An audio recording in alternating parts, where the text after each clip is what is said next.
Il y a plusieurs aspects de la foi auxquels celui qui adhère à l'islam doit croire fermement. Les plus importants sont au nombre de 6 et on les nomme habituellement les 6 articles de la foi. 1. Croire en Dieu. 2. Croire en ses anges. 3.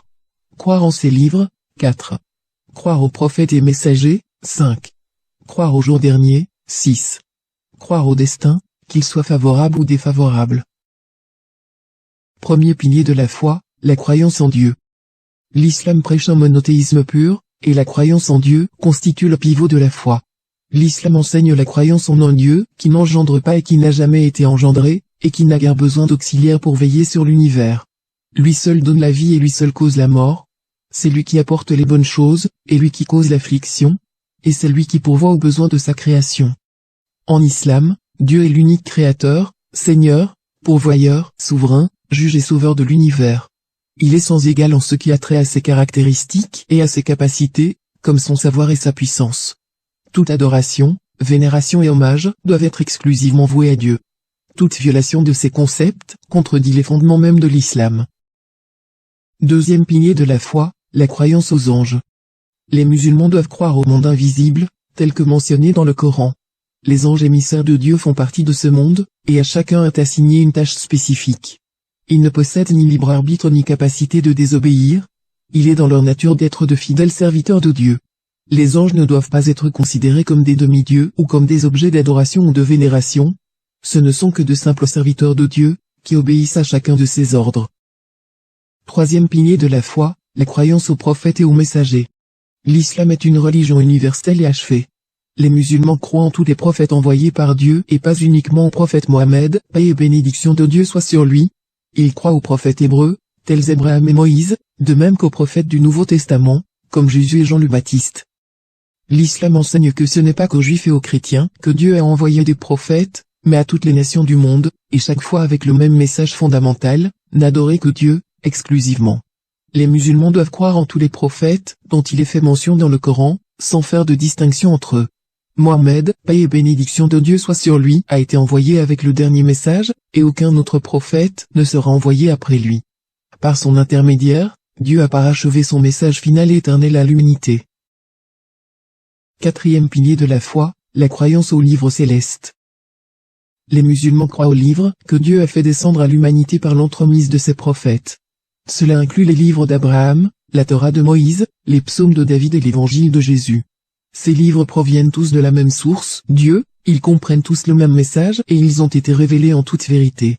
Cela ne signifie pas, cependant, qu'ils aient été préservés de toute altération. Les musulmans, de même que de nombreux érudits et historiens juifs et chrétiens, croient que les livres auxquels nous avons accès, de nos jours, ne renferment plus les écritures originales, qui ont été perdues à tout jamais car altérées ou traduites d'innombrables fois, perdant ainsi, petit à petit, leur sens original. De même que certains chrétiens considèrent que le Nouveau Testament est venu compléter l'Ancien, les musulmans croient que le prophète Mohammed, paix et bénédiction de Dieu soit sur lui, a reçu de Dieu une révélation, par l'intermédiaire de l'ange Gabriel, destinée à corriger les altérations apportées aux écritures et aux doctrines du judaïsme, du christianisme et des autres religions, et à amender ces écritures. La révélation reçue par Mohammed, paix et bénédiction de Dieu soit sur lui, est le Coran, qui a été révélé en arabe et que l'on trouve, de nos jours encore, dans sa forme originale. Il a été révélé pour servir de guide aux hommes dans toutes les sphères de leur vie, spirituelle, temporelle, individuelle et collective. Il contient des directives pour la vie de tous les jours, il relate des histoires et des paraboles, il décrit les attributs de Dieu et dicte les meilleures règles qui soient pour régir la vie en société.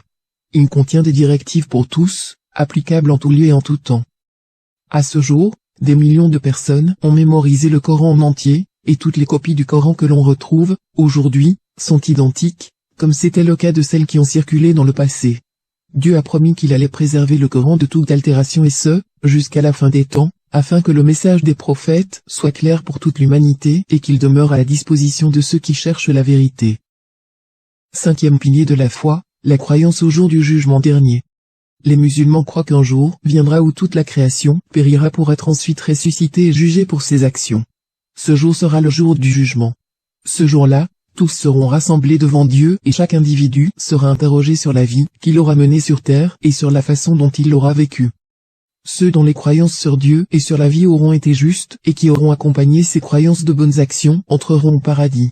Mais auparavant, Certains d'entre eux devront expier une partie de leurs péchés en enfer si Dieu, de par sa justice infinie, décide de ne pas leur pardonner certains péchés. Quant à ceux qui auront sombré dans le polythéisme sous toutes ses formes, ils entreront en enfer pour ne plus le quitter. Sixième pilier de la foi, la croyance au destin, qu'il soit bon ou mauvais. Selon l'islam, Dieu détient le pouvoir et la connaissance sur toute chose et rien ne se produit si ce n'est par sa volonté et sans qu'il ne le sache. Ce que nous connaissons sous les termes de décret divin ou destin est connu, en arabe, sous le terme de al-qadar. Le destin de chaque créature est déjà connu de Dieu. La croyance au destin, cependant, ne contredit pas l'idée du libre arbitre de l'homme, car ce dernier choisit lui-même sa ligne de conduite. Dieu ne nous force jamais à faire quoi que ce soit, nous sommes libres de lui obéir ou non. Mais nos choix sont connus de Dieu avant même que nous les fassions. Nous ne connaissons pas notre destin, mais Dieu, lui, connaît le destin de chacune de ses créatures. Par conséquent, nous devons croire fermement, tout au fond de nous-mêmes, que rien de ce qui nous arrive ne se produit sans la volonté de Dieu ou sans qu'il ne le sache parfaitement. Peut-être y a-t-il des choses, en ce monde, qui se produisent et que nous n'arrivons pas à comprendre. Mais nous devons avoir la certitude qu'en toutes circonstances, Dieu agit avec sagesse.